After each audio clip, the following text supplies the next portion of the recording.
एटा लोकसभा से भारतीय जनता पार्टी के प्रत्याशी राजवीर सिंह राजू भैया के समर्थन में कासगंज के 12 पत्थर मैदान में पहुंचे गृह मंत्री अमित शाह ने जमकर विपक्ष पर निशाना साधा। वहीं उन्होंने राजवीर सिंह राजू भैया को भारी बहुमत से विजयी बनाने की अपील की। वहीं उन्होंने कहा कि कमल के बटन दबाएंगे तो राजू भैया जीतेंगे, तो वहीं प्रधानमंत्री नरेंद्र मोदी के तीसरी बार प्रधानमंत्री बनने का रास्ता साफ होगा। वहीं उन्होंने विपक्ष पर जमकर हमला बोला तो उन्होंने कहा कि भारतीय जनता पार्टी ने मंदिर निर्माण कराया तो वहीं समाजवादी पार्टी ने कार सेवकों पर गोली चलवाई। आइए जानते हैं क्या कहा गृह मंत्री अमित शाह। सबसे पहले बाबू जी की कर्मभूमि हमारे एटा की धरती को प्रणाम कर मेरी बात की शुरुआत करना चाहता हूं। मैं वरा भगवान मां चामुंडा देवी शीतला माता जी को प्रणाम कर मेरी बात की शुरुआत करना चाहता हूं।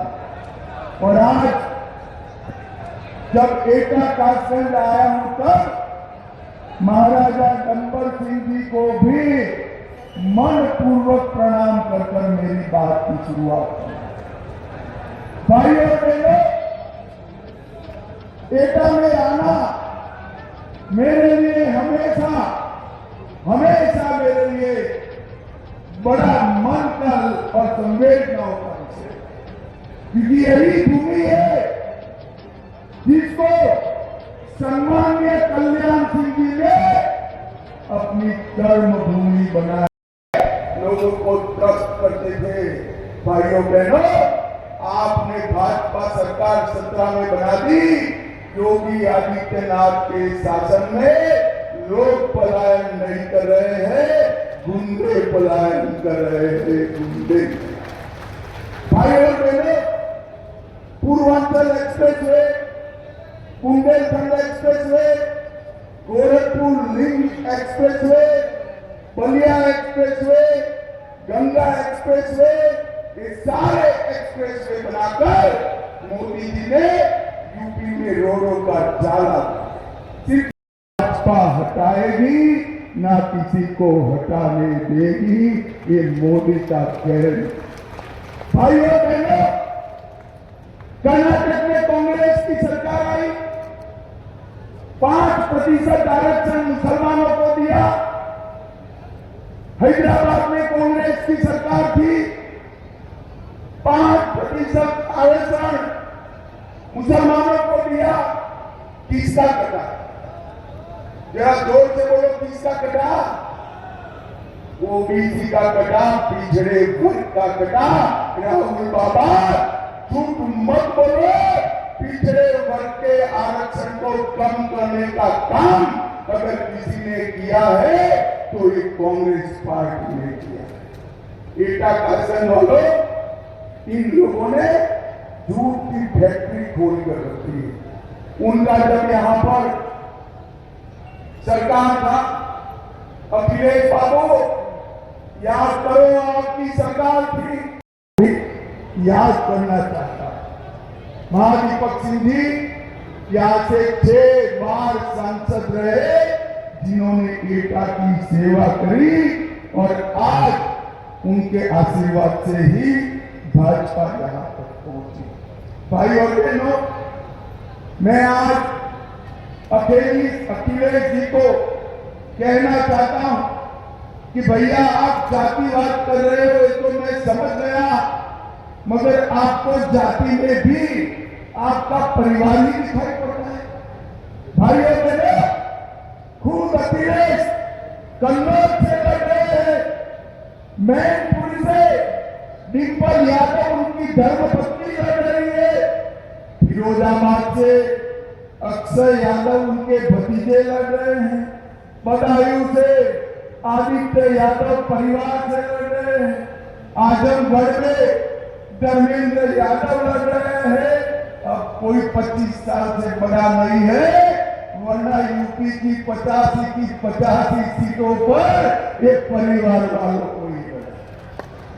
भाइयों बहनों, नरेंद्र मोदी जी ने जातिवाद और परिवारवाद को समाप्त कर यहाँ पर गरीबों का कल्याण का यज्ञ चलाया।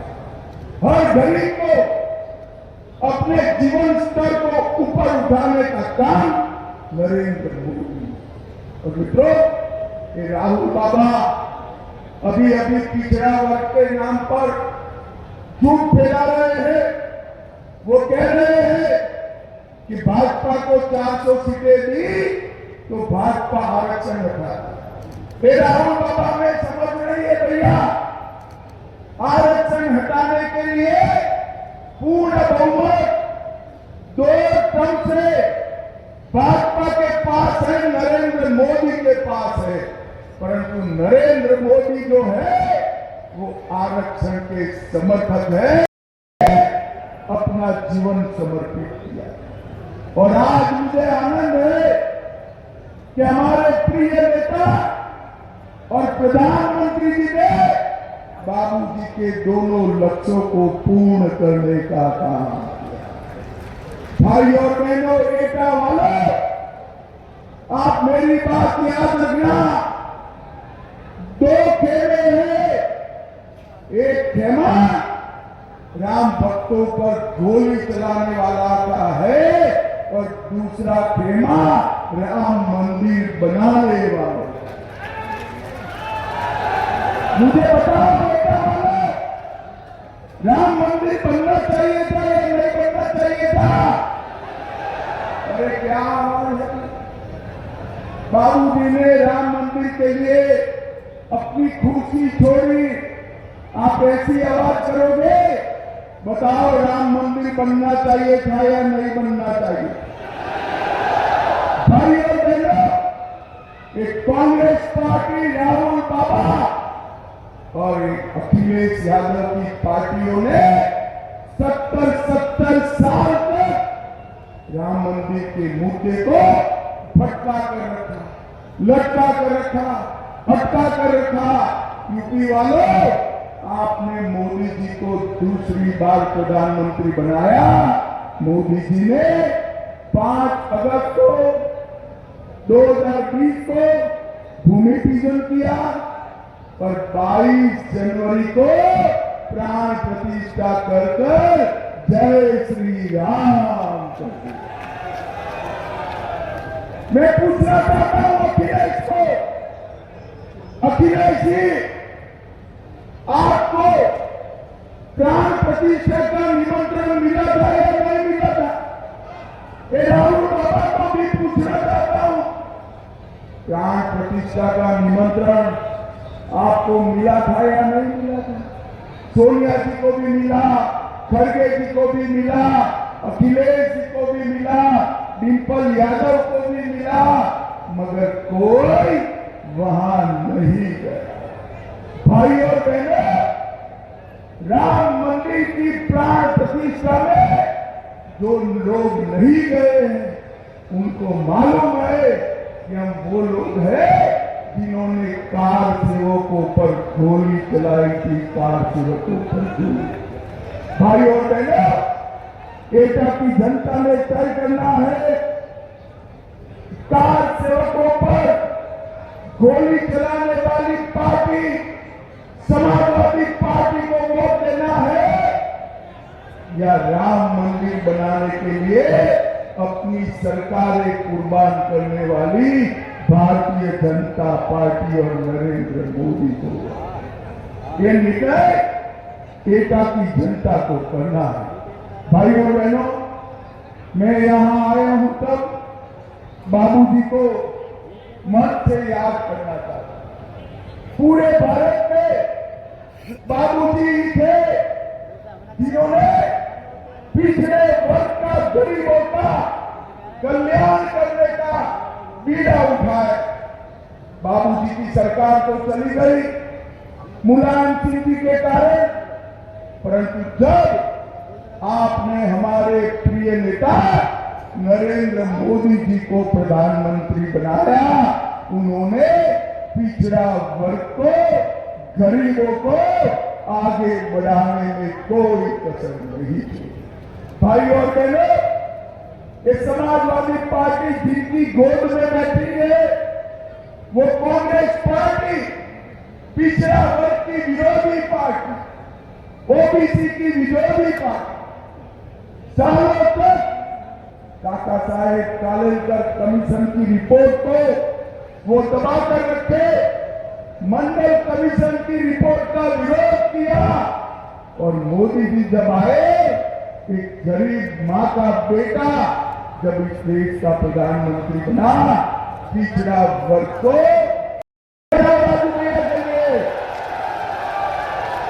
प्रचंड बहुमत से राजू भैया को जिताना है, जिताओगे ना भाई और बहनों। सबसे पहले बाबू जी की कर्मभूमि हमारे एटा की धरती को प्रणाम कर मेरी बात की शुरुआत करना चाहता हूं। मैं वरा भगवान मां चामुंडा देवी शीतला माता जी को प्रणाम कर मेरी बात की शुरुआत करना चाहता हूं। और आज जब एटा कासगंज आया हूं तब महाराजा गंबर सिंह जी को भी मन पूर्वक प्रणाम कर मेरी बात की शुरुआत की। भाई और बहनों, एटा में आना मेरे लिए हमेशा मेरे लिए बड़ा मन का और संवेदना का विषय, क्योंकि यही भूमि है जिसको सम्मानीय कल्याण सिंह जी ने अपनी कर्म भूमि बनाया था। बाबू जी यहीं से बार बार शुरू कर। भाई और बहनों, भारतीय जनता पार्टी उत्तर प्रदेश के एक कार्यकर्ता पर बाबू जी का बहुत बड़ा ऋण, शायद आने वाले 50 सालों तक ये ऋण हम उतार नहीं पाए। बाबू जी के नेतृत्व में ही पहली बार उत्तर प्रदेश में पूर्ण बहुमत की सरकार बनाने का यश स्वर्गस्थ कल्याण सिंह जी को मिला। भाई और बहनों, कल्याण सिंह जी ने पिछड़ों का कल्याण, माता की क्यों भाई, एटा कासगंज वालों की आवाज को क्या हो गया? भाई बताओ, मोदी जी को तीसरी बार प्रधानमंत्री बनाना है या नहीं बनाना है? 400 पार करनी है या नहीं करनी है? यूपी में 80 की 80 सीटें जीतनी है या नहीं जीतनी है? तो ऐसी आवाज नहीं चलेगी। सभी लोग दोनों हाथ उठाओ दोनों हाथ, बाबू जी को याद कर विजय के संकल्प की मुट्ठी दीजिए और प्रचंड आवाज से बोलिए, भारत माता की, भारत माता की जय श्री राम, जय जय श्री राम। आज इस सभा में उपस्थित उत्तर प्रदेश के सम्माननीय प्रदेश अध्यक्ष श्रीमान्य भूपेंद्र सिंह चौधरी जी, संदीप सिंह जी, नागेंद्र गामा जी, सत्येंद्र पाल जी, बहन पूनम बजाज जी, हर्षवर्धन आर्य जी, केपी सिंह सोलंकी जी, संदीप जैन जी, श्री ज्ञान तिवारी जी, रजनीकांत महेश्वरी जी, बहन रत्नेश कश्यप जी, श्री बिपिन देवी जी, वीरेंद्र लोधी